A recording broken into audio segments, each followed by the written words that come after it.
Oh my. 9 strings sounding exquisite.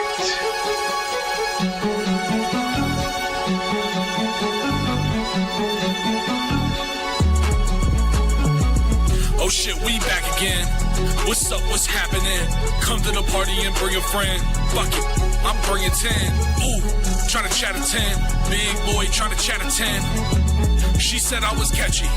I said, so tap him in. Touchdown! Double cup, wow, I stuck smile when I puff loud. I touch clouds, catching touchdowns in my mind now, cause I'm zoned out. On a porch couch in the Zod cloud.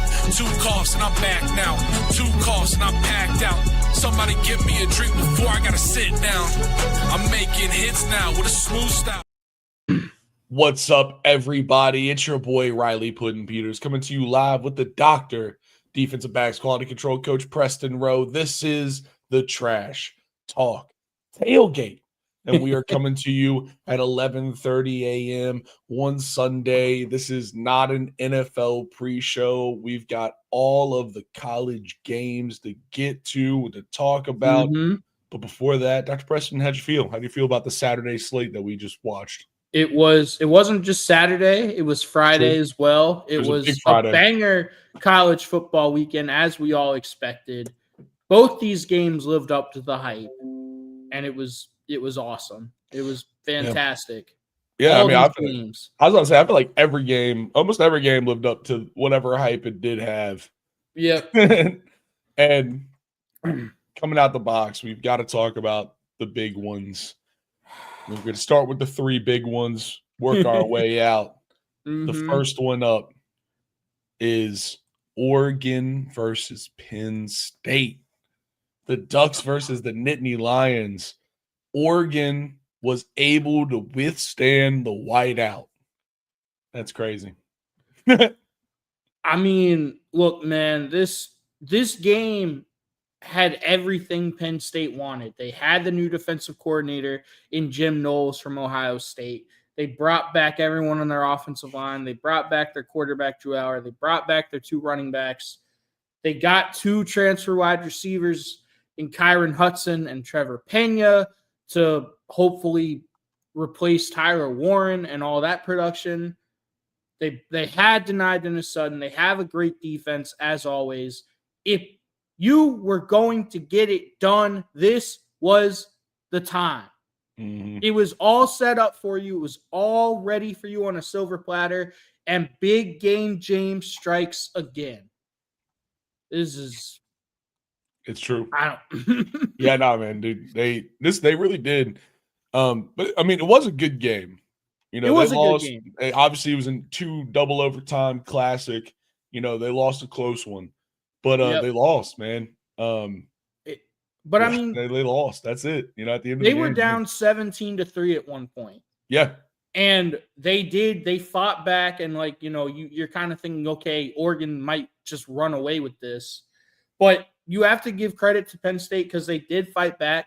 Drew Allar did throw a dime on that touchdown pass that he had. He always shows flashes. Yeah. He's just not consistent at all. And that's the maddening thing about Drew Allar and really about Penn State and this offense. So they show flashes. They have so much talent. They struggled early. They couldn't really run the ball. They were struggling to throw the ball early as well. They were kind of stalling out offensively. And you have to give credit to both defenses for that. Both defenses played really, really well, especially early. The offenses kind of got going late, but this was a solid defensive battle for the first half. Yeah, you go into halftime 3-3. The game is obviously a rough one, and you're right. I mean, it really took both offenses a significant amount of time, really, to find the holes, to find the gaps they were willing to exploit. But at the end of the day, the final score of this stuff was 30-24, and that was with 2 overtimes. So I should tell you, if there's anything, there wasn't a lot of scoring, and there wasn't. It was a very everything in front of both defenses. Neither defenses were trying to give big shots. They were both really doing everything they can to keep the game in front of them. And honestly shout to both defensive coordinators. I think the battle was very good all game. I mean, the game ended with 2 picks in a row. The last the last 2 plays of this game were a pick by either team, respectively. Penn State picking off Oregon when they had a chance to go down and really finish it off. Mm-hmm. Penn State gets a pick. It's like, oh. And then Penn State has all that momentum. The crowd is back in the game. They're like, we're going to win this game. We got the stop we needed. And then what happened, Riley? Drew Hauer rolls out and tries to float one over a defender and just gets it ripped out of the sky. Heartbreaking loss. The maddening thing is they had scored on their final 2 drives going into that drive, not throwing the ball. They didn't complete a pass on those drives, and they scored. They were finally able to start running the ball and dictating the line of scrimmage against Oregon. And James Franklin's like, nah, let's throw the ball. Yeah, nah, for sure. It's literally how they lost to Notre Dame last year in the semifinals, with Drew Hauer throwing a game-sealing pick. And now you do have to give credit to Dylan Thieneman for making a great play. That was a great play. Yeah, that was a great effort on that interception. That was. That kid's a stud. You can't do it, and that's the thing about Drew Hauer. It's this thing I've been saying. I don't trust him. I don't trust this Penn State offense. Look, man, they went out. They did get those 2 wide receivers, Kyron Hudson and Trevor Pena, in the transfer portal because they didn't have receivers last year. It was all Tyler Warren and dump offs to their running backs. And their running backs are really good, Katron Allen and Nick Singleton. But yet again, they didn't get their wide receivers involved. And, in the first 3 quarters, Penn State had 109 yards of total offense. That's not going to get it done. No. And, in Oregon, they were able to finally start breaking away. Oregon was able to run the ball really well. De'Aaron Hill had 8.2 yards a carry. He's an explosive running back. Dante Moore played really well. He didn't turn the ball over. It was that one interception. Drew Hauer still, yet again, did not throw for over 250 yards. 250 yards isn't even that crazy in today's college football. Yeah, his opponent in this game almost did it 2.2 yards shy of doing it. Yes. And it wasn't that crazy of a performance out of him. So no. I mean, Drew Hauer threw for 137, and then obviously he had the horrible, just game-losing interception. Yeah. It's just... Yeah, they have a hard time moving the ball at points. But I feel like you can say that about both these teams. Like, the challenges moving the ball early were real. Mm-hmm. These These are 2 great defenses. For sure, and you could see it. I mean, it was written in the stars that this battle came, that these 2 defenses would pretty much run at each other and headbutt each other as hard as they could until the end of this game. And I mean, neither team had a lot of penalties, but both teams, the few penalties they did have were rather nad kicks. I remember Penn State getting like a false start on a 5-yard penalty on a first down when they had a really good chance to go in and score. And that just kind of fucked them. It's stuff like that. They didn't have a lot of penalties, but the few they had were just terrible. I mean, there's never a great time for penalties, but there's some all right times for penalties. There's a time where you're like, all right, fuck it, let's go. But not these guys. No. Another guy that I thought really played well, a guy that I said in the pregame was going to have a big game, was wide receiver DeCorian Moore. DeCorian Moore for Oregon had more catches and yards than Hudson and Trevor Pena combined for Penn State. Yeah. So that just kind of tells you how bad those Penn State receivers were and how they just got taken out of the game. Like, look, man, you can have their offensive line, I don't think has played up to what we thought they would be this year. Yep. They played a bunch of nobodies going into this game, and they kind of struggled to run the ball even against those teams.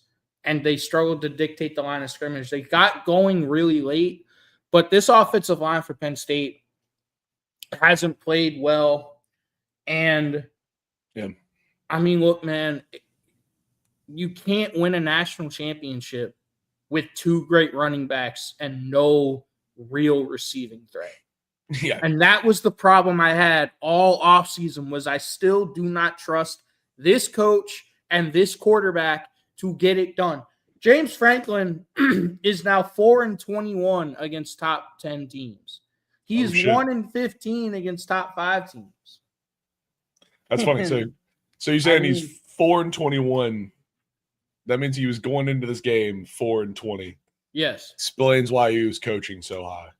I mean, look, man, I don't know why your defense got the stop you needed, and you're at home. Yep. All you have to do is go score, and you win this game, and you throw the ball. You haven't had success throwing the ball all game. Yeah.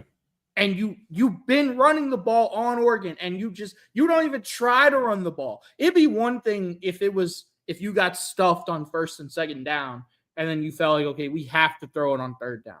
It was first down and you throw it. Like, what are you doing? Yeah, I mean, yeah. You're right. I just want one point. Like, when you try to watch them run the ball, you can tell they have absolutely zero identity in the run game. Mm-hmm. It's like it's not that they can't run, it's that they don't know how they want to run. Like, they don't know if they're a zone team, they don't know if they're a power team. They use a little bit of both. Yeah. And not in the right way. And it's I don't know, for a team that has two great running backs, their running game being short passes to the running backs is insane.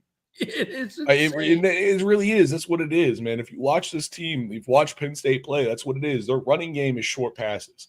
Yeah. They're running like fucking Tampa Bay Buccaneers, where they're throwing like literally like where their run game is short passes, quick passes, getting it out, getting them in space. And you're right that I think they're gonna find it unsuccessful if they keep doing it the way they are. Look, man. So just to give some more context to this 4-21 stat, they're 1-9 against Ohio State. That's understandable. Like, it's Ohio State. It's hard to beat Ohio State. They're 0-5 against Michigan. Some of those Michigan teams were national title contenders. Not all of them were. No. You know? No. 0-2 versus Michigan State. You have more talent consistently than Michigan State does. Yeah, whenever Michigan State is ranked in the top 10, you've never beaten them under James Franklin. This is kind of a new one, but they're in the Big Ten now, so it's going to be a problem for them. 0-2 versus Oregon. Oregon has surpassed Penn State as potentially the second best team in the Big Ten. Yeah. Oregon won the Big Ten last year. Ohio State wasn't in the Big Ten championship game because, they lost a late season loss. Yeah, a late season loss. But now Penn State, they've lost 2 very close games to Oregon, but it's just like they're 0-1 versus Iowa. You have way more talent than Iowa. James Franklin recruits at an insane elite level. And if you want to be a national title, like real contender, you have to win these games. At a certain point, you have to start beating these teams because these are the caliber of teams you have to beat to win a national title. Yeah. And you consistently find ways to lose them. That's on coaching. 100%. And they didn't seem like the number 3 team in the country. No. Like, if you told me that Oregon versus Penn State was number 3 versus number 6, I'd say, well, Oregon looks like the number 3 team. How the fuck did Penn State get ranked 6? I mean, honestly, until the very end of the fourth quarter, that shit was real. They were killing themselves, and it wasn't even penalties. Yeah. They couldn't run the ball. They were having trouble at times connecting. Drew Aller, he's 14 for 25. And the fun part of that stat is the very end of the game is really where a lot of it came. like towards the end in like the third quarter when they finally started getting hot is when he completed a lion's share of the 14 completed passes. The other thing is, Riley, I feel like it got to a point. Penn State's defense, they were on the field way longer than they should have. 36 minutes. Yes, and some change. that's you can't blame this on the defense because at a certain point your offense has to do something.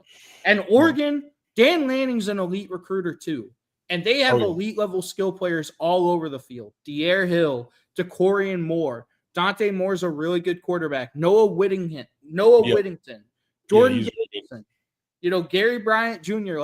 And it got to a point where they were able to just hit explosive plays because Penn State didn't know where it was coming from. Also, they just have so many explosive athletes on the edge and in the backfield. It's hard to defend that when you've been on the field for 36 plus minutes. And let's add on the other signature thing of Dan Lanning and his recruiting is his SEC level bub recruiting in a conference like the Big Ten. And I think you see that in this game as well. Not only are they hitting big shots, you can't stop it because you don't know where it's coming from. You're doing it for 36 minutes, and the whole time you're getting leaned on by bodies who are not letting your defense do anything. Your stunts are being nullified. Like Samoans. Motherfuckers. Dude, big Samoans. Dude, they were eating. It was crazy. I mean, I was watching Penn State try X stunts in the middle of the defensive line, and it just not going anywhere. No. I mean, it's mean. And it's not for Penn State. Like I said, they have a great defense, and their defense did play very well at the beginning of this game. But 4 quarters in, 36 minutes of possession, as that started adding up to that number, you could tell that was just the difference, and it was just the problem. And it's just, you can't put this loss on Penn State's defense because they got the interception they needed. Yeah. They got the stop they absolutely needed. It was 3-3 at halftime. And it's just your offense did nothing through 3 quarters. 109 yards of total offense. And here's the problem I had. Penn State fans were really excited when they got Jim Knowles from Ohio State, the great defensive coordinator, because he went back home. He's from Pennsylvania. But I didn't really – I guess it's a great hire, but my whole thing was your defense has always been great. Your defense is not the problem in these games. It's always your offense. Last year against Ohio State, what did we say? Defense played great. They got a pick 6 against Ohio State. That was the only touchdown they scored in that game. Yeah. And it was at Happy Valley in Penn State. And I said then, if you don't do it now, when will we see it? Yeah. And this is the same situation. Your offense needs to do something. At a certain point, Drew Aller is not it. And here's the other thing.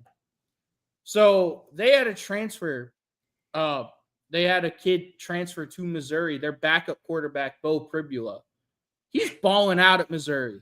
Yeah, for sure. He's balling out at Missouri right now. Missouri's undefeated. We're going to talk about them later. But look, man, they're 5-0 right now. And I saw a lot of Penn State fans very angry with the fact that this is the quarterback you kept when you had that backup on the roster. Yeah. Drew Aller's not it, man. He's the same quarterback he was when he became a starter 3 years ago. He hasn't developed. This is who he is. At a certain point, you are who you are. Yep. This is it.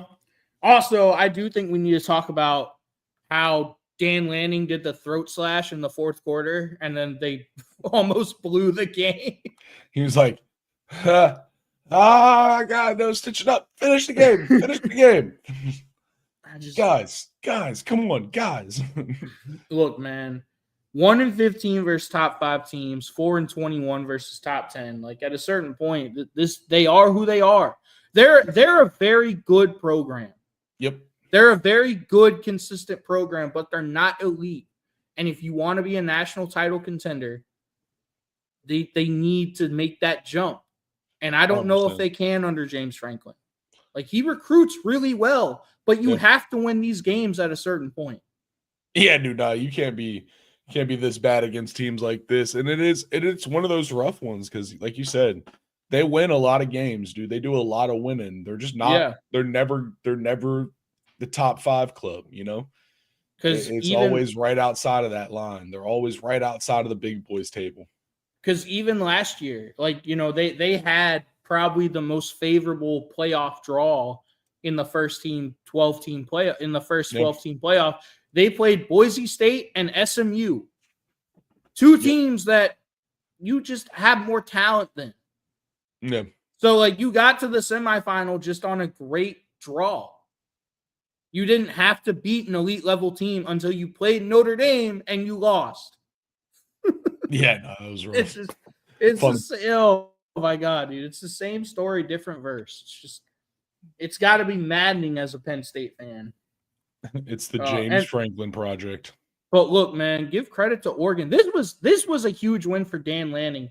Dan Lanning hasn't really had like a signature road win. Yeah. A lot of his wins, Ohio State last year was at home.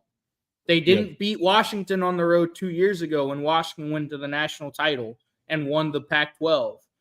That was a great game, but they lost. Yep. And so this was like a huge signature road win for Dan Lanning. And I mean, it's awesome. I mean, you have to give Oregon credit, man. Oregon, I don't know. Who do you think is the number one team in the country right now? Oregon or Ohio State? Because I think it's one of them. I just think off of 6 beating 3 might jump them. If not, they're going to be 2. Yeah. I mean, Ohio State did all right against Washington, but it was a little sketchy in the beginning. So I don't know. We'll see. Yeah, we'll talk about that game. But yeah, man, I mean, you got to give credit to Oregon because that's a hostile environment. That's a tough place to play. Yeah, dude, they handled their ass off. All right. Moving on, we have in the first of 2 SEC matchups, LSU versus Ole Miss. The battle of Papa and boyfriend. And Daddy won today. I mean, first of all, Lane Kiffin throwing shade at LSU during halftime, that was insane. He said, look, we played really well. We just gave up a fluke touchdown that they scored. Yeah. Their only points are on a fluke touchdown, so we'll take that. Hell yeah, Lane Kiffin. Never change, Lane. Oh my God, I love Lane Kiffin. Dirty Lane. So and then proceeded to not do shit for like 2 more quarters of football until the very end. Look, man, this LSU offense is not good. They can't run the ball. Like, they couldn't run the ball last year with that great offensive line. Now it's a brand new offensive line that they're still trying to break in and mold. They still can't run the ball. And you want to hear a really damning stat, Riley? What? This Ole Miss defense gave up over 500 yards to Arkansas earlier this year. And Arkansas is not good. No. Arkansas is bad. Like, Arkansas let Jeremiah Love run all over them yesterday. Yeah, Arkansas got fucked up by Notre Dame. Yeah. And LSU has way more talent than Arkansas. Yep. But you still can't do shit against this Ole Miss defense. I mean, look, man. It's just, do you think this is more about LSU or is this more about Ole Miss? So, I mean, watching most of this game, I think there was a lot of times where I really wasn't impressed with Ole Miss. No. Like, I feel like neither one of these teams were truly dialed in. I just think Ole Miss was, like, ready for the moment. For whatever that is, you know. And LSU had some stupid penalties. I mean, Ole Miss had some stupid penalties. Yeah. Let's go look at this. What's the number? It was a very sloppy game. This right here, dog. Yeah. 7 for 78 and 14 for 109, dude. This game is just, it was so, dude, it was just fucking LSU so hard had to more watch. Penalty yards than they had rushing yards. Yeah. I mean, it's ridiculously close how close Ole Miss is in that stat as well, you know, obviously. Yeah.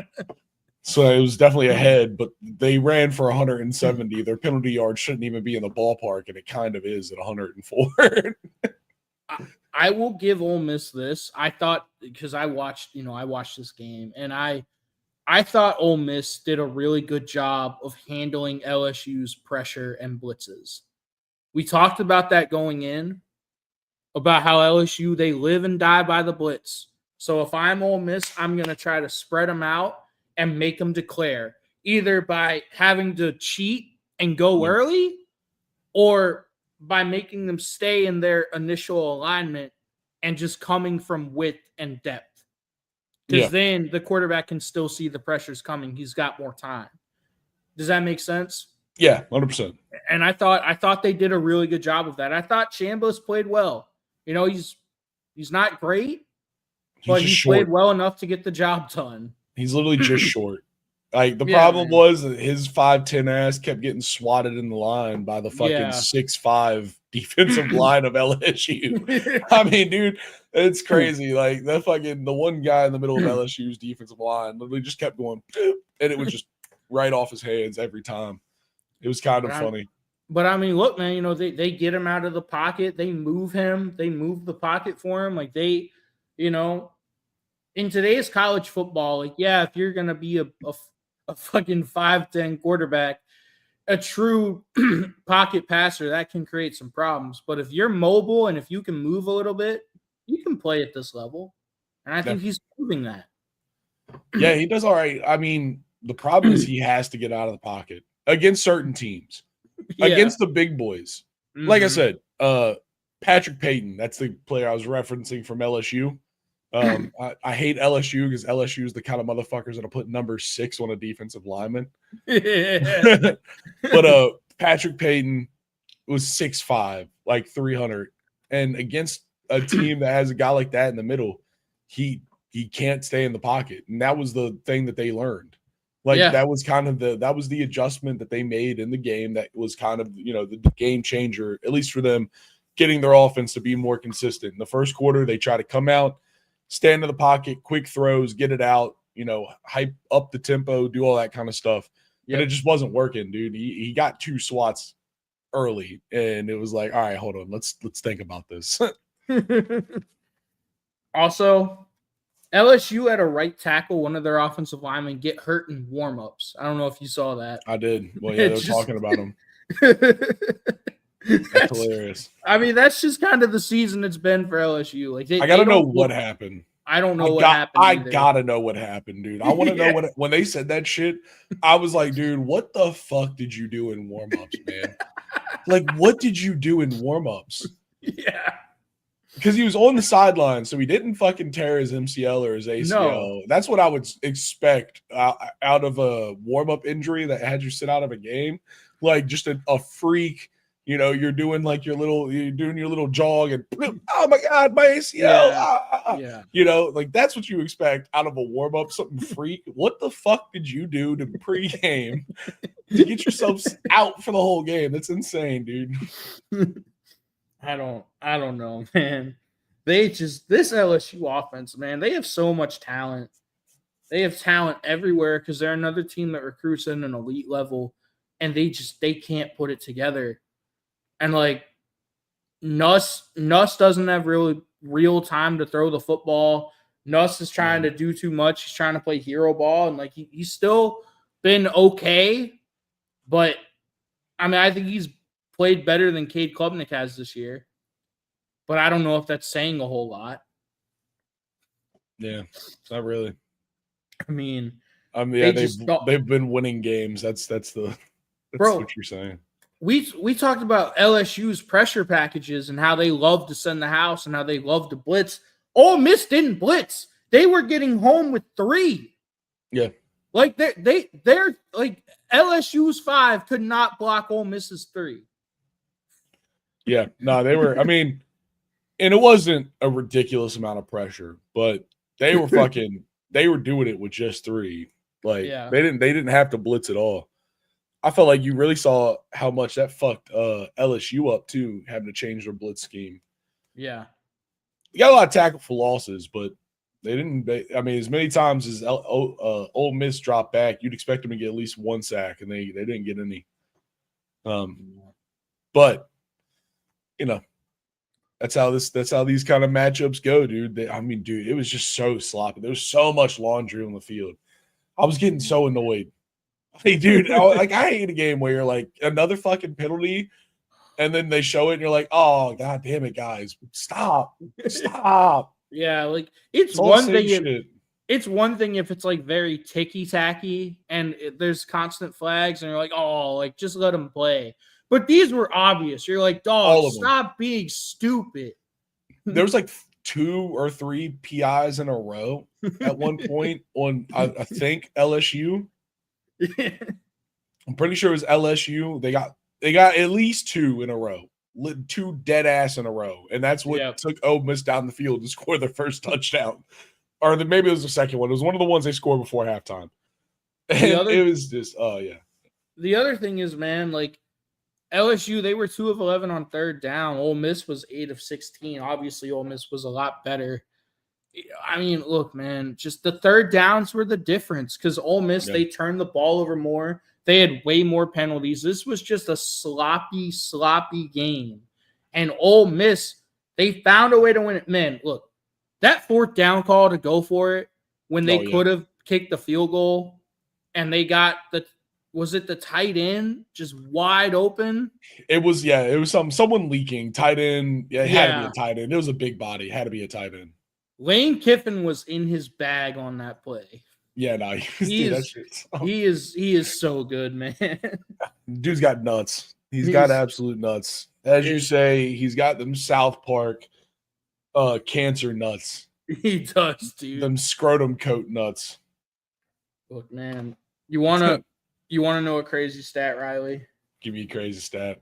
So, do you know the 3 SEC undefeated teams? Can you name them? Vanderbilt. Mm-hmm. That's the one I know is a surprise. Yeah.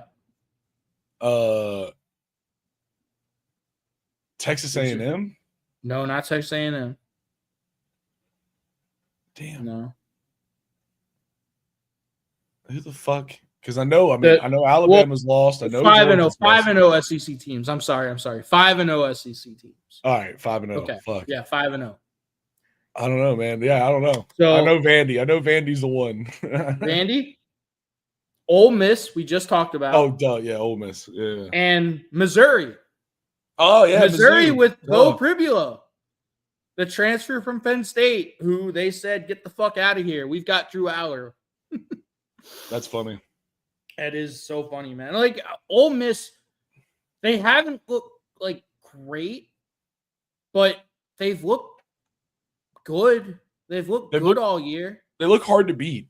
They it's find not that they're great. Win. Yeah, it's literally that's it, man. Like it's a sloppy team. I think that's the scariest thing about this Ole Miss squad. Yeah, is that the shit's real sloppy still. Like it can be clean. It can be very clean. Like there's so much that can be fine-tuned. And if they play at that level, I don't know who can fucking go straight for straight with them. Not with Lane. Lane Kiffin has got his Power Rangers out there. He's got all the weapons that he needs to do the shit he does. And like they struggled to run the ball as well. But when they had to have it in those third and fourth, situations, like third down, fourth down, they were able to just get it done. They were able to run the ball when they absolutely had to. Yeah. Honestly, I don't even consider their I think Lane Kiffin runs one of the most interesting schemes just because typically when you see a team that spreads it out and they run the ball to spread it out, you're looking for gashing runs. That's kind of like the hallmark of it. Mm-hmm. I swear to God, Lane Kiffin's run scheme is 3 yards in a cloud of dust with like a spread wide receiving like system outside of it. Yeah. Because that's what they do, man. They're 3-yard guarantee runs. It's what they do. I don't even consider it like I think the fact that Lacey was like at almost 4 yards a carry. He almost had 100 yards. The quarterback, they did a good job of getting him involved and letting him because he had a couple scrambles, but I think they did a good job of getting him involved. And that's just what it is, man. It's just those dirty, nitty gritty yards. Like you're saying, dude, 1 yard, 2 yard, 3 yard. If they need it, got to have it. They're going to get it. Yep. It's really cool, man. Did you see what Lane Kiffin said after the game? No. A little short kid from Division II going against Nussmeier and the mighty Tigers of LSU. Hell yeah. That's fucking awesome. He's a poet and he didn't even know it. Nah, dude, that's beautiful. That's so funny. All right. I mean, speaking of beautiful, there's one game on this weekend's docket that was, always will be a classic, and that's Alabama versus Georgia. I mean, this is the first time what was the stat? How long it had been since this game had played in Georgia? The last time they played in Georgia was 2015. That's what it had been. And like they got 2 years. smoked. Yeah. I think it was like 41-30, and it wasn't that close. Something like that. Look, man, I talked about it in the pregame show when we did this. Kalen DeBoer feasts on Kirby Smart and Kirby Smart schemes. Yeah. Like he's done it against Dan Lanning. He's now done it twice against Kirby. They start out fast. That's just what they do. They start out fast. They never trailed in this game, but they also were shut out in the second half and they still won. Dude, this game was fucking crazy. It's just how fast they start out. They bullied and picked on Georgia's corner, Ellis Robinson, early and often. Mm-hmm. Ellis Robinson did not have a good game. No, you feel bad. He also had that dumbass penalty with 2 minutes left, just jumping on the pile. Did you see that? Yeah, no. It's a lot of discipline, man. You got to be disciplined. That was dumb, and then look, man, ever since this Florida State loss, Ty Simpson has been playing out of his freaking mind. And no, I was like, what the fuck? No, I mean, he's playing like a Heisman Trophy contender right now. Like he's playing like he's going to get a spot in New York at the end of the year. And I mean, look, man, this game could have been worse because Ryan Williams dropped a wide open touchdown. They schemed that man wide open. Mm-hmm. And he's had some drops, man. He dropped a touchdown against Wisconsin. He dropped one against Georgia. I mean, and just look, man, dude gets too wide open. He's like, those are sometimes the hardest to catch. Yeah, those. Yeah. I mean, he tries to body catch it. Yeah, he doesn't catch it with his hands all the time. So he's absolutely got to work on that. But I mean, Kalen DeBoer, he knows how to scheme them against Georgia. He has great offensive schemes and tricks up his sleeve against Kirby Smart. He knows how to expose that defense and take advantage of their coverage rules. And he did it again. They start out fast, man. And I think they needed it. They absolutely needed it. I think another story of this game, you have to give credit to Alabama. Their offensive line dominated. Mm-hmm. And I think part of that is because Georgia, we talked about it, they don't have those Jalen Carters and Michael Williams and Jalen Walkers. They don't have those elite level. They're still really good players, but they're not elite level dudes on the D line.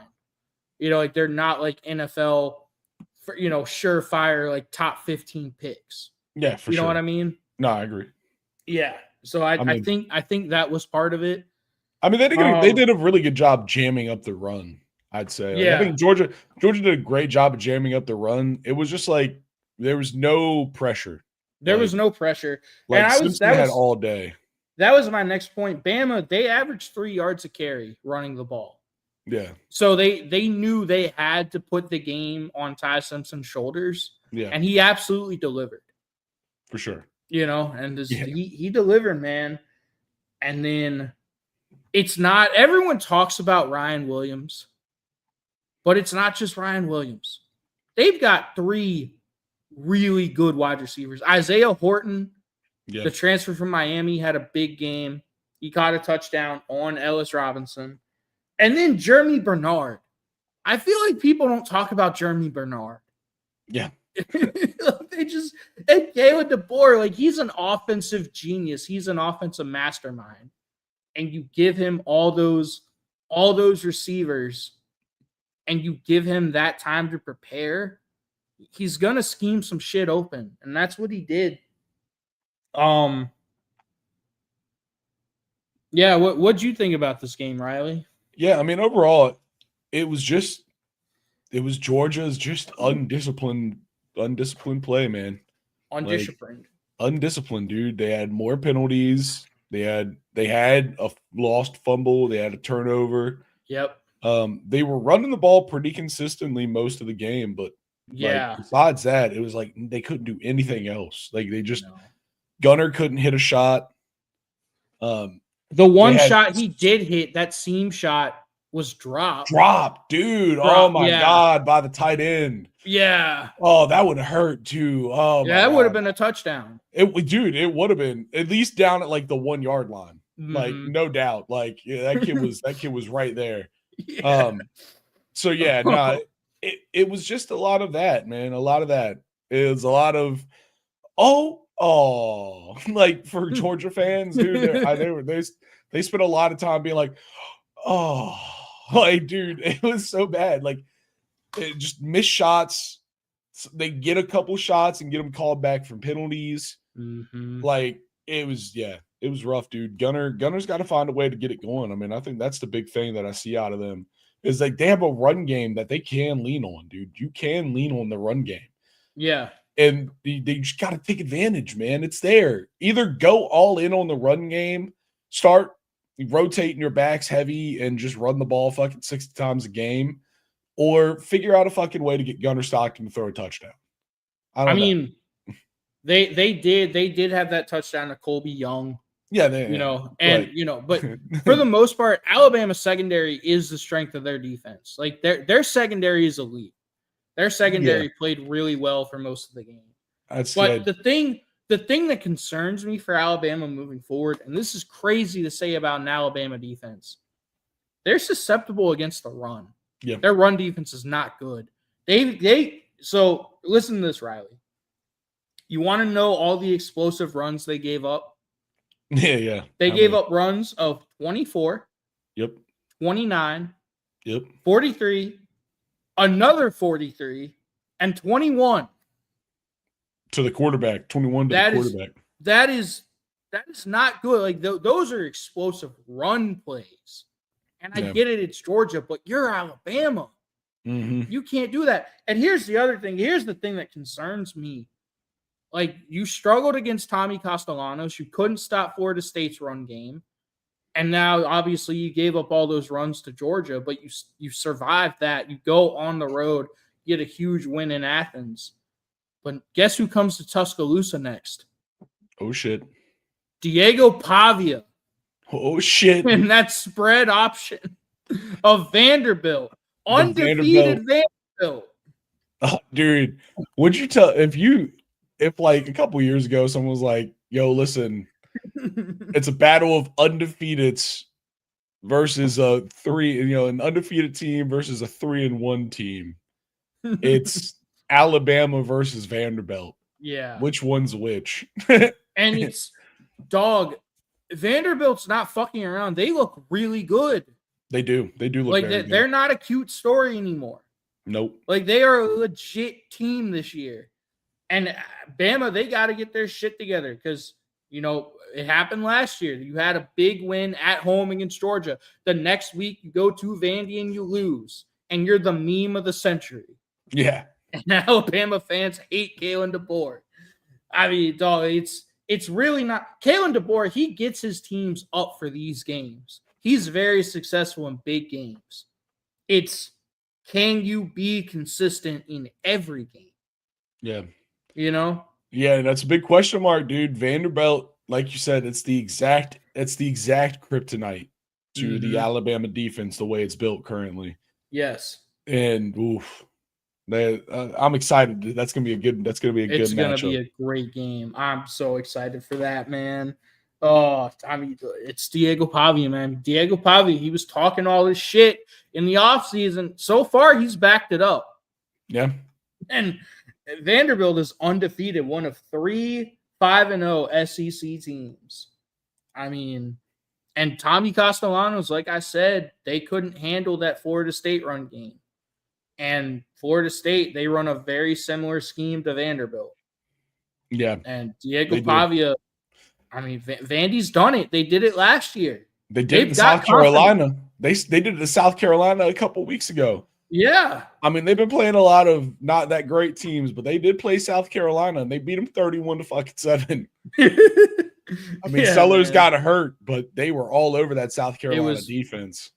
When he got hurt, it was still trending in the wrong direction. Exactly. It wasn't a close game when he got hurt. Yeah. So also, right. Riley, no, before we do this, dog, when are we gonna throw more screens to offensive linemen? Like, why haven't we been doing that before? Yo, Caden Proctor getting absolute movement on that screenplay was beautiful. Like, as soon as he went, I was like, what's he gonna do? And then I saw him like take a step, and I was like, that's what he's just gonna fucking. That's what I wanted to see. Just go rhino. He's just go full rhino. 6'7", 365 pounds, and you saw the Georgia defenders. They just dove at his knees, and they bounced off of him. Like, I don't know what you're supposed to do. The only thing, like, dog, if he would have scored, just call the game right there. Like, I wanted him to score, man. I wanted it so bad. I did too. I mean, let's watch it. Look at this.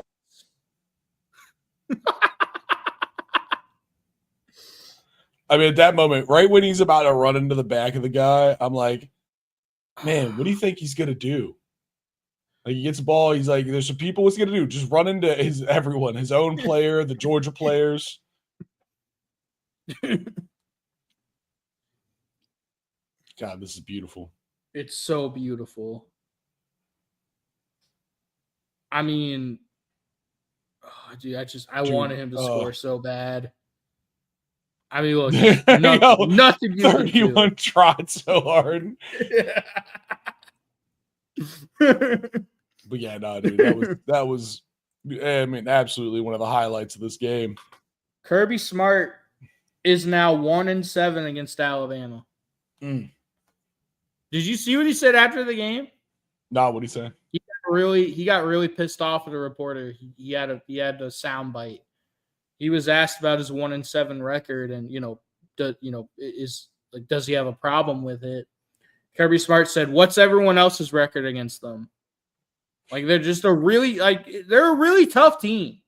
He's got a good point. He's got a good point. Have a point. It's a good point. You know what? He's got a good point. All right. Oh my God. All right. Well, let's talk about some of the other games. Yeah. Let's move. We got a bunch of other games to get to. Obviously, we were talking about this game on Friday during our prediction stream. It ended after we ended, but yes. UVA upsetting Florida State in UVA in Charlottesville. I mean, this was an insane game, dude. This was just the perfect storm for UVA. Like, if you're a low-level team trying to upset a top 10 team, you got to have some breaks. You got to have some things go your way. You got to get early turnovers. They did that. You got to be able, your quarterback's got to play well. Chandler Morris played well. He didn't turn the ball over. He made quick, decisive. No. Yeah, he did. What? Oh, he did? He did. He threw 3 picks. Oh, shit. Yeah. He threw a lot of picks. And our defense they played great ball. And in the middle of that game, dude, he tried to throw that game away from us. Yeah. But he was making, quick decisions, Get it out, play it quick. Yeah. He really didn't. He threw 3 picks. He only missed 10, 11 passes. 9 passes. He missed 9 passes. 3 of them were picks. 33% of the passes he missed were interceptions. Yeah.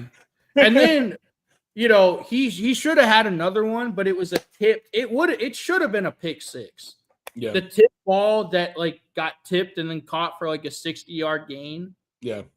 Like you're just kind of like, if you're a Florida State fan, you're like, okay, it's just going to be one of those nights. And they got it to overtime. Yep. And so you have to give Florida State credit for that, but it just kind of seemed like one of those nights. I mean, this was a classic trap game. You've got the huge game against Miami, a rivalry game next weekend. You've just got to get through this game. And I feel like Florida State was looking ahead a little bit. And it cost them. It did cost them. It cost them the perfect season. Look at that pick. And the storm. Also, I did hear that Squirrel White is still missing. He is still missing after getting absorbed by the UVA fan base. Yeah. I heard that he's transferring, but transferring via being kidnapped. Yeah, I mean, he's okay, but like, as someone who's been to Scott Stadium, I know you've been to Scott Stadium many times. Like, yep. It is really crazy how if you're on that hill, you're right there. Dude, you are. You're right there. Honestly, if you're at any point, you're in the first row, I guess besides being on the sidelines, which I guess is most of the first row. But if you're in the other end zone and you're low and close, you're also like right there to be able to jump out. Yeah.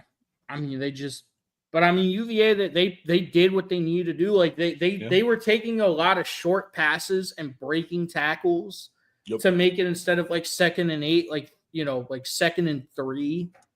They just gave such great effort, and this was a huge hallmark win for Tony Elliott. This might have saved his job. This might have saved his job, dog. Honestly, though, this season, like, we've come out this season and looked significantly better than they had all previous. Are you now a UVA fan because Clemson is ass this year? Whoa. We all know that UVA's always had a soft spot in my heart. Yes. They've just usually been booty, doo-doo, butt cheeks. But if I got a reason to fucking cheer for him, I'm always going to cheer for him. That's fair. But Clemson is ass. And Clemson is ass. The UVA is 2-0 in the ACC. They are. Because their one loss against NC State didn't count. No, it's true. That's right, motherfuckers. That's the world we live in. Well, listen, the games against Cal do count, but the games against NC State do not. Well, that one game against NC State didn't, because it's a rivalry. It's a protected rivalry. Mm-hmm. So though we had too many ACC scheduled games, we wanted to play our protected rivalry. Yeah. So the only way we could do it is if both teams agree that it didn't count.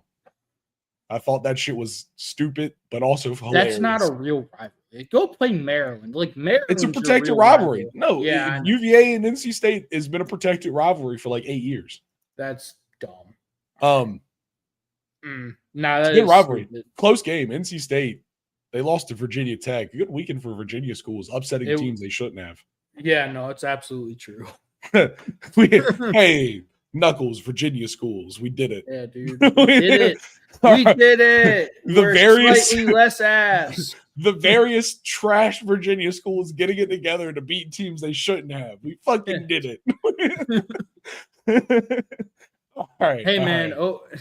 Fucking ODU beat Liberty, so that might be a quality loss. That's a good one too. There we go. Yeah, let's go. Liberty. They don't count. They're not a Virginia school. They're a Jesus school. All right. Then we got to talk about Arizona State TCU. This was just a classic Big 12 game. TCU blew a 17-0 lead. What'd I say? And the Sam Levitt back again game. He knew he'd been fucking up. I was watching that shit and I was like, come on, Sam Levitt. Don't let you look so stupid. And then right at the end of the game, he was like, I got you. Look, man, Arizona State, they're a good football team. They're TCU. They're a good football team. You just can't turn the ball over. Josh Hoover was playing so well, and then he just lays an egg, and he turns the ball over twice.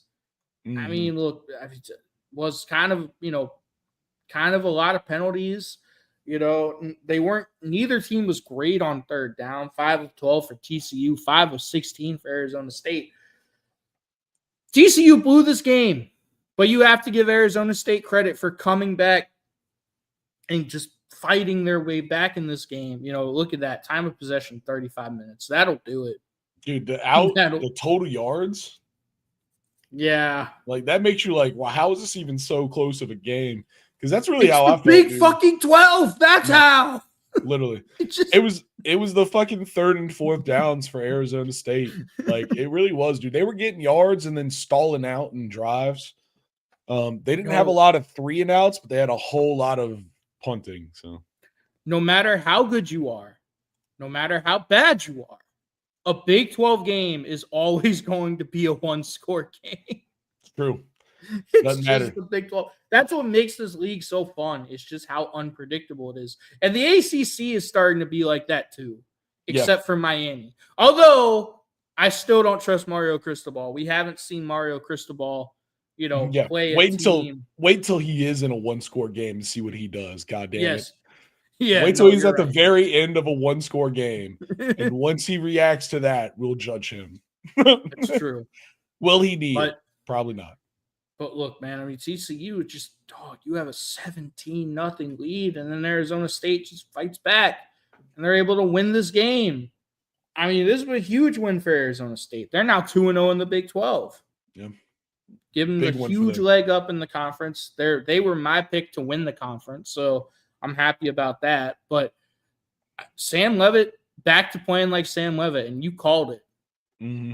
I mean, he's a talented quarterback, and he really hadn't been himself. So, it's one of those things. He's either going to take this new trash identity, and Arizona State's going to get relegated into the depths of the Big 12, fighting for something that they're never going to see, or he's going to step it up, become the Sam Leavitt that we thought he'd been, the Sam Leavitt that he'd shown himself to be, and put up a big game against a team like TCU, who's got momentum, who's got energy, who can play good football, who you got to stop in a moment like this. And he did it. Almost 300 yards passing, 2 touchdowns. And look at their rushing, Riley. They averaged 5 yards a carry. TCU averaged 0.5 yards a carry. Yeah. The running back, number 3, Brown, dude, that kid, obviously he's no Cam Scatterboo, and everybody, if Arizona State could have him back, they'd probably take him. But with him gone, dude, Brown is running, dude. He's tough. And also, Riley, Jordan Tyson, one of the best receivers that no one really talks about outside of Arizona State. 8 catches, 126 yards, 2 touchdowns. I mean, he's an absolute stud. He's going to be a first-round draft pick. But Riley, the other thing is, their loss to Mississippi State doesn't look that bad. Mississippi State has played well. They almost got Tennessee this weekend. Dude, that was a close game between them. It was a really close game. Yeah. You want to go to that one? Yep. Let's move on. Yeah. Final score of that one, though, 27-24. We're moving. 27-24. Quickly walk over Ohio State beating Washington 24-6. So I've got a few things from that game, Riley. So first of all, this Ohio State team, they look really good, and their defense, despite all the losses that they had in the NFL this past offseason, they still look really good. They're still Ohio State. They choke teams out. They're going to win a lot of games like 34-3, 24-6. Like, their offense is going to do just enough, and they're just going to put it on cruise control. And Julian Sayin looks really good, man. He throws the ball on time and on target, and he doesn't put the ball in harm's way. And when you've got those receivers, it's really easy to look good in that offense. Also, you want to hear a fun fact? What? So Jeremiah Smith, their true sophomore stud wide receiver, he broke the Ohio State receiving touchdown record for most touchdowns in his first 20 career games. He's got 19 touchdowns in 20 career games. That's insane. Yeah, that's fucking ridiculous. This is Ohio State, dude. That's wide receiver, you. I was about to say that's wide. There's a lot of wide receivers on that list. I could have done that too. That's insane. He might be the best that they've ever had there, dude. And They that's also saying- had 9 tackles for loss for a total of 51 yards. Yeah. Like And that 6 defense. sacks.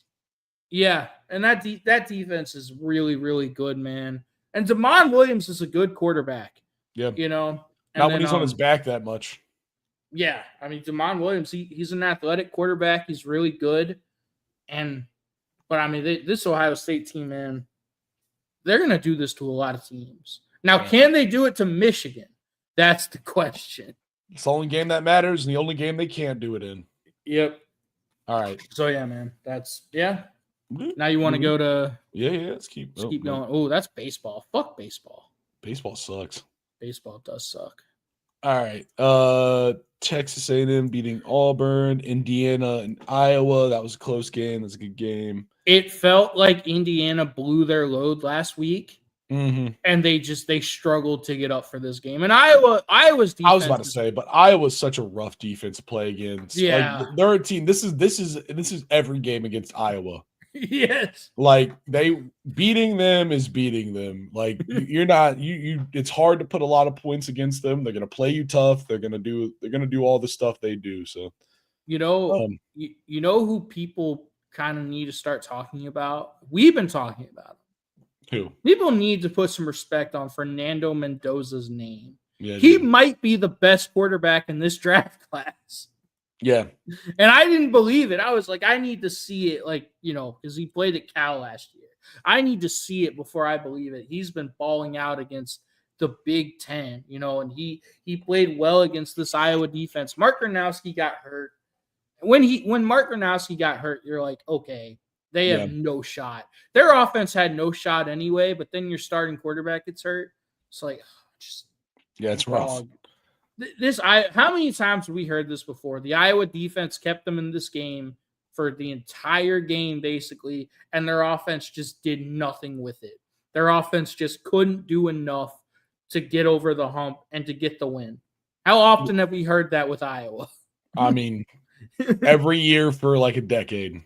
I don't know. It's been a long time. And that's really it, dude. I mean, Indiana, they're running a tie game through halftime, through the third quarter, through most of the fourth quarter. A bad break, they got a safety. Yep. All this stuff happens, and it's like, all right, well, we need to make a big play, and then it kicks on, dude. Fernando Mendoza, he's like, all right, yeah, you're right, we need to make a play, and then they go out there and they do it. That was a good game out of them, man. Generally, just a great performance out of them. Iowa State smacked Arizona. That was a very consistent win for Iowa State. I mean, they look great. Iowa State, dude, undefeated. Rocco Becht is another guy that I think we need to put the respect on, because that dude is a game manager. Yeah, dude, he really is. He can run it. He can throw it. He's really not stupid. He tends to do whatever one he needs. They have a lot of options in their stuff, a lot of RPO in their stuff. It's real hard to stop. It's an interesting team. But let's get to the back and forth banger that was Tennessee versus Mississippi State. And by the way, Riley, Iowa State plays Arizona State at home this year, so that could be a huge thing. Hey, the battle of red and yellow. Absolutely. Various shades of red and the same color of yellow. Yeah. But yeah, dude, Tennessee, Mississippi State, like you said, dude, Tennessee almost lost this one. I mean besides overtime, it was a sus game for them. Yeah. I mean, look, man, this Mississippi State, they already got Arizona State. They almost got Tennessee. It's the SEC, man. Like, I hate it when people say this, but this time it's true. Like, it really is any given Saturday. Any team can fucking beat you in the SEC. Yeah, no, it's a fact. And then this is the perfect example kind of game, man. Like, both these teams are high powered. Mississippi State isn't ranked. They're 4-1. But like, that's bullshit, kind of. Like, Tennessee got a bad bite playing an unranked team that's Mississippi State that was undefeated coming into this and playing solid football. Yeah. And it was a back and forth battle. Joey Aguilar had a great game. He did throw 2 picks, but he balanced it. He didn't throw 2 touchdowns, but he didn't miss a lot of passes. He had a good amount of yards, great production. Mm-hmm. The running game was enough. They kind of got bullied by Mississippi State in the run game, I think. But Mississippi State, that's kind of like I haven't watched a lot of their games, but that's got to be their identity because there's no way that this team the quarterback's not bad, but I don't know. Their pass game was, it wasn't as good as their runs. Let's say that. Yeah. Very back and forth. Mississippi State, this was a chance to get another win over a top 15 team. They already got Arizona State. Yep. And they blew this game. I feel like Tennessee, they were able to win out in the end, but Mississippi State, this had to be a heartbreaker because you had this game won. Yeah. And it's just it goes to show you, man, they're a good team. I feel like they're gonna get somebody else. Oh, for sure. Yeah. No, that's a good team. They can run the ball against. I bet that team can run the ball against about anybody right now. Mm-hmm. I got to be honest. And for them, you can show they've played 4 quarters of great football, but that unfortunately for them, this was an overtime game, and that's all they had was 4 quarters. Yeah. But look, man, Joey Aguilar, he threw the touchdown to get it to overtime. So he played well when he needed to. Yeah, that's what I'm saying. He played. He is a boom or bust quarterback, dude. That's what you get for those guys that want the big shots, man. They're gonna throw some picks. Can he have a short memory and come out there and ball out in the big moments? That's what matters. And in this game, he did it. All right, now Riley, I do want to talk about another great game. Oh yeah, no, that involved someone that I trusted in, and I was like, that game. Oh, no. Okay. Oh, sorry. I thought this was what you were talking about. This is another one. This game got way too fucking close. And I just want to say my one piece. Yeah. Fuck, God damn it, dude. Brent Key and running the kicker on the field with running clock with less than 20 seconds and kicking field goals. In this case, it just got him to overtime. Yeah. But dude, that shit was sick. Brent Key's got the biggest cojones, dude, and the most disciplined kicking team I've ever seen. You also have to give Wake Forest credit for trying they had to a great get the game. win and going for 2. Oh, yeah. They had already given up the touchdown, but they went for the win. They went for the win. They went for the win. They didn't get it. I like that from Wake Forest. They need that. You know that Georgia Tech has more talent than you. Just it's one play to win the game. Yep. I like my odds, Also, you saw a lot this game we talked about with them. They threw the ball. they did throw the ball. Vandy beating the shit out of Utah State. Vandy looks good. Missouri beating the shit out of Massachusetts. And then finally, before we get there, Notre Dame beating the shit out of Arkansas. And then finally. Hey, man, we actually saw Jeremiah Love. Jeremiah Love had a huge game. That's all I'm going to say about that. Did. Yeah. Arkansas is not good. And then finally. Look, man. So I don't know if you saw this, Riley, and I should have brought it up, but I didn't because after what I saw from Illinois, I didn't know what I was going to get this week. It's not always about,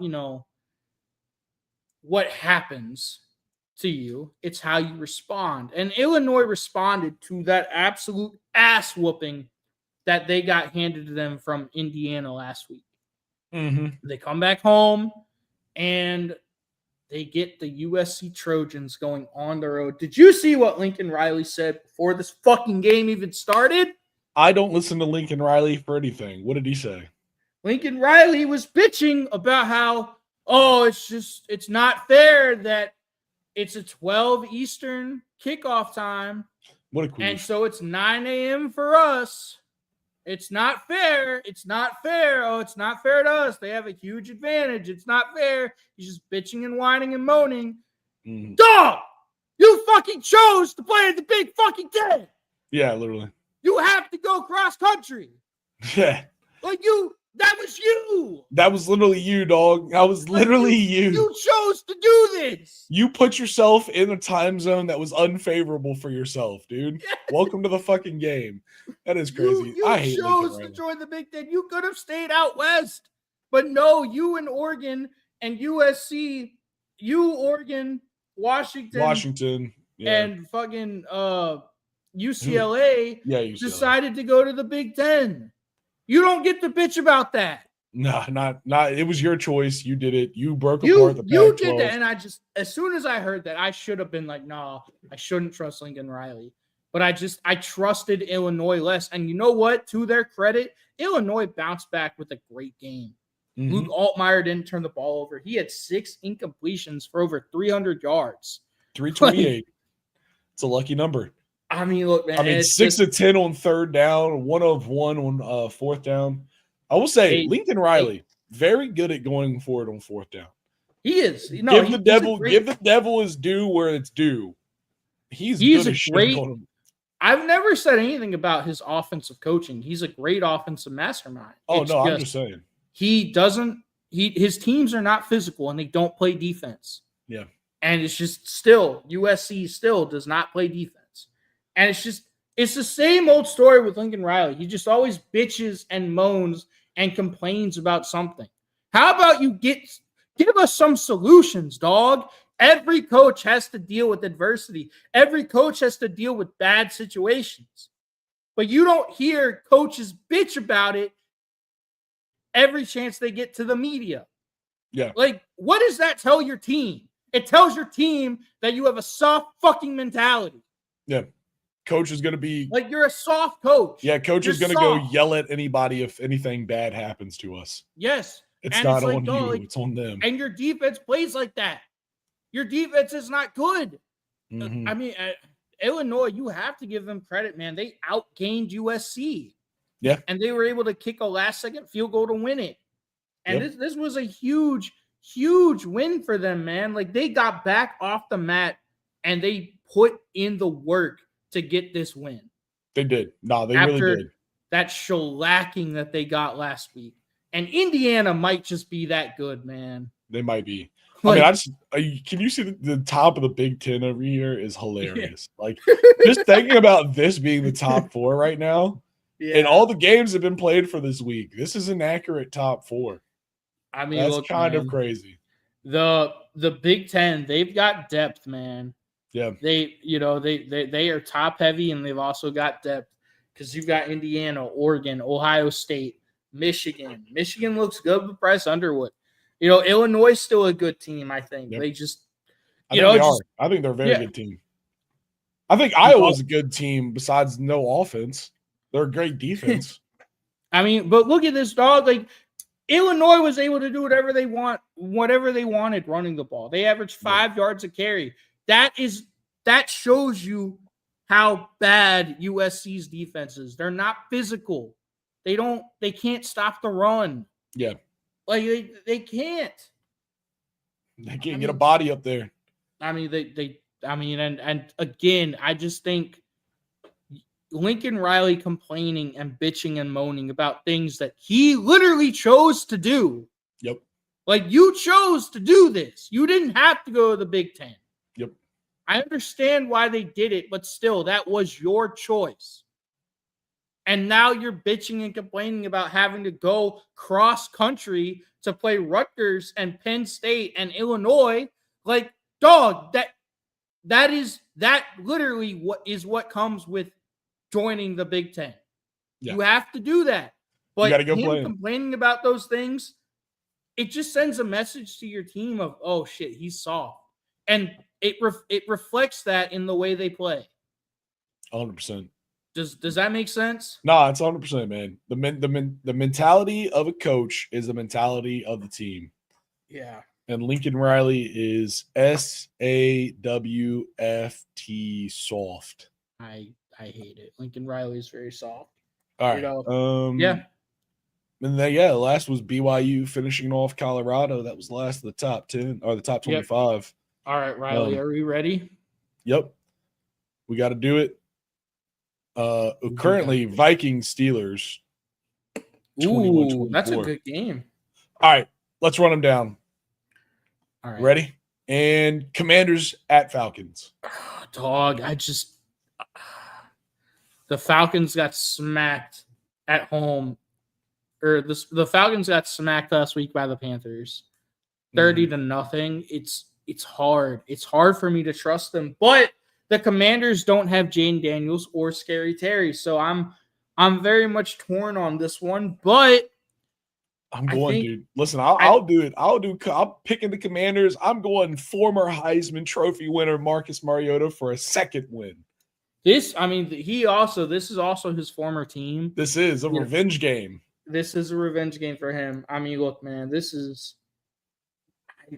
I didn't forget about the revenge game. You didn't forget about the revenge game, man.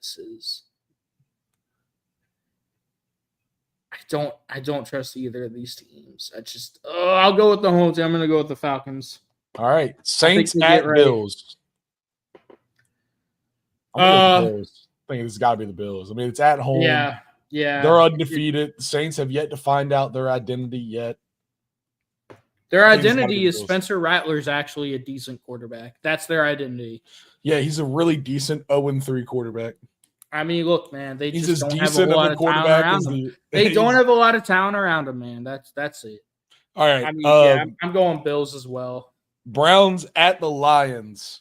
Look, I'm going to take the Lions, dude. The Browns just got a huge win over the Packers, but it is still the Lions. I trust the Lions, man. Give me the Lions. Panthers at Patriots, the battle of the bottom.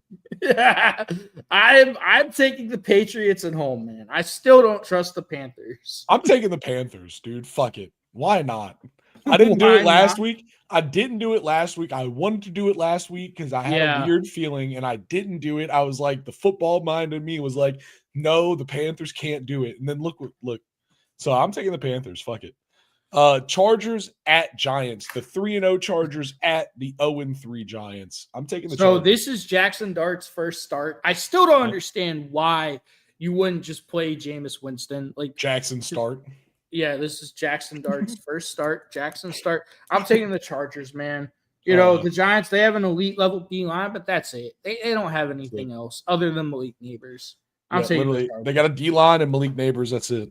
Yep. Eagles at Buccaneers, probably one of the best games of the week. We already picked this game. Yep. I think we both picked the Bucs. I think we did both pick the Bucs. Yeah, I've got it written down. Yeah. All right. Yeah, we both picked the Bucs. At Texans. This is actually the true toilet bowl of the week. This is dog. I'm going to Texans. CJ Stroud. Look, man, the Texans have been in every single game they played because of how good that defense is. The problem is they just have no offensive line. I still don't understand why they've just completely neglected the trenches. They've been worse than the Bungles because at least the Bungles have tried to fix it. They've just failed miserably. But the Texans traded away their best offensive lineman in Laramie Tunsil and didn't do shit to rectify it. Didn't replace him. Yeah, at all. I don't know, man. Like, I'm still going to take the Texans, but I think it's going to be a really close game. Oh, yeah, for sure. No, I agree. The Titans are going to get someone. Colts at Rams. Is it time to start talking about the 3-0 Indianapolis Colts led by Indiana Jones? Dude, is it time?